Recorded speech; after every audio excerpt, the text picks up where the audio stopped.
ഇതിൽ 3 പേരും ഒരേപോലെ പിന്മാറാതെ നിൽക്കുന്നുണ്ടുള്ള യാഥാർത്ഥ്യമാണ്. കെ.സി. വേണുഗോപാലിന് താല്പര്യമില്ലായിരുന്നുവെങ്കിൽ അദ്ദേഹത്തിനിടയിൽ പറയുമായിരുന്നു. കാരണം ഞാൻ മത്സരിച്ചിട്ടില്ല, ഞാൻ MP ആണ്, അതുകൊണ്ട് തന്നെ ഞാൻ ഈ കളിയിൽ അല്ലെങ്കിൽ ഈ മത്സരത്തിൽ രംഗത്തില്ല എന്ന് അദ്ദേഹം പറയുമായിരുന്നു. അദ്ദേഹം ഇതുവരെ പറഞ്ഞിട്ടില്ല.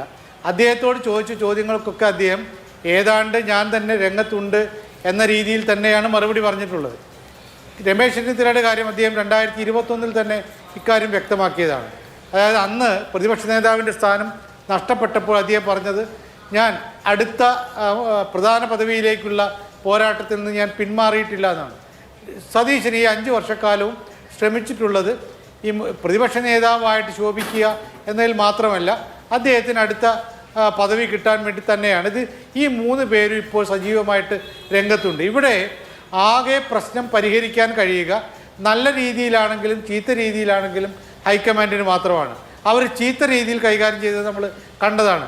രാജസ്ഥാനിലെ കാര്യം നമുക്കറിയാം. അതേപോലെ തന്നെ ഇവിടെ കർണാടകയിൽ ആ തെരഞ്ഞെടുപ്പിനെ വിജയിപ്പിച്ച ഇപ്പോൾ ഇവിടെ പൊടിപ്പാറയൊക്കെ പറയുന്ന പോലെ രമേശ് ചെന്നിത്തല ഈ സതീശനാണല്ലോ ഈ തെരഞ്ഞെടുപ്പിൽ അതിനെ നയിച്ച ആൾ, അല്ലെങ്കിൽ ഈ ഇത്രയും നേട്ടമുണ്ടാക്കിയ ആൾ എന്ന് പറയുന്നില്ല. അതേപോലെ DK ശിവകുമാറാണ് അവിടുത്തെ തെരഞ്ഞെടുപ്പിനെ പൂർണ്ണമായിട്ടും ചരട് വലിച്ച് ജയിപ്പിച്ചതെന്നുള്ള കാര്യത്തിൽ ആർക്കും സംശയമില്ല. പക്ഷേ അദ്ദേഹത്തിന് മുഖ്യമന്ത്രി സ്ഥാനം കൊടുത്തില്ല. അദ്ദേഹത്തിന് താല്പര്യമില്ലാത്തതുകൊണ്ടല്ല. അന്ന് ഈ തർക്കമുണ്ടായപ്പോൾ അതിനെ പരിഹരിച്ചു. DK ശിവകുമാർ എന്ന് പറയുന്ന വളരെ ശക്തനായിട്ടുള്ള നേതാവിനെ, വളരെ ജനസ്വാധീനമുള്ള നേതാവിനെ അനുനയിപ്പിച്ച് നിർത്താൻ അവിടെ ഹൈക്കമാൻഡിന് കഴിഞ്ഞിരുന്നു. ഈ 2 രീതിയും നടപ്പാക്കിയിട്ടുണ്ട്. രാജസ്ഥാനിൽ വളരെ പാർട്ടിക്ക് വൻ തകർച്ചയുണ്ടാക്കുന്ന രൂപത്തിൽ പോയതും ഹൈക്കമാൻഡിൻ്റെ ഈ ശരിയല്ലാത്ത, നമ്മൾ വിവരം കെട്ടാന്ന് പറയുന്നില്ല, ശരിയല്ലാത്ത നിലപാടായിരുന്നു. ഈ കർണാടകയിൽ ഇങ്ങനെ. അപ്പോൾ ഈ 2 രീതിയും ഹൈക്കമാൻഡ് ചെയ്തിട്ടുണ്ട്. ഇവിടെയും ഇതുവരെ പ്രശ്നമൊന്നുമില്ല. കാരണം അവരയച്ചിട്ടുള്ള 2 പേര് MLA മാരോട് സംസാരിച്ചു. അവർ യോഗത്തിൽ ഒരു ഏകകണ്ഠമായിട്ടുള്ള പ്രമേയം പാസ്സാക്കിച്ചിട്ടുണ്ട്. രണ്ടാമത്തെ കാര്യം എന്ന് പറഞ്ഞാൽ എല്ലാ ഘടകകക്ഷി നേതാക്കന്മാരുമായിട്ടും ചർച്ച നടത്തിയിട്ടുണ്ട്. അവരുടെ അഭിപ്രായം സ്വരൂപിച്ചിട്ടുണ്ട്. ഇതൊക്കെ അവർ ചെയ്തിട്ടുണ്ട്.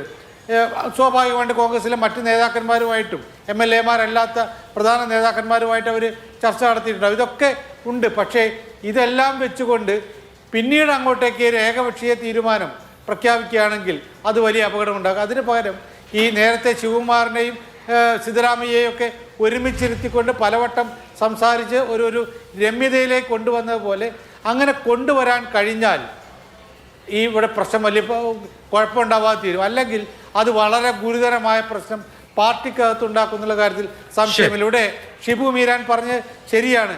ഘടകകക്ഷികൾ പോലും ഇതുവരെയുള്ള സമയം അവർ അനുവദിക്കുന്നുണ്ട്. ഇത് കഴിഞ്ഞിട്ട് എല്ലാം കഴിഞ്ഞിട്ട് വീണ്ടും ഈ കോലാഹലമാണ് എങ്കിൽ, വീണ്ടും തെരുവ് യുദ്ധമാണ് എങ്കിൽ അത് ഘടകകക്ഷികൾ പോലും സമ്മതിക്കുന്ന കാര്യമാവില്ല. അവരും ഇക്കാര്യത്തിൽ അഭിപ്രായം പറയുന്നൊരവസ്ഥയിലേക്ക് കാര്യങ്ങൾ പോകും. അത് പരിഹരിക്കാൻ നല്ല രീതിയിലായാലും ചീത്ത രീതിയിലായാലും തങ്ങൾക്കേ കഴിയൂ എന്ന ഉത്തമ ബോധ്യം, ആ ബോധ്യത്തോടുള്ള പ്രവർത്തനം, തീരുമാനം ഹൈക്കമാൻഡിൻ്റെ ഭാഗത്ത് ഉണ്ടാകുമോ എന്നുള്ളതാണ് നമ്മൾ കാണേണ്ടത്. ശരി.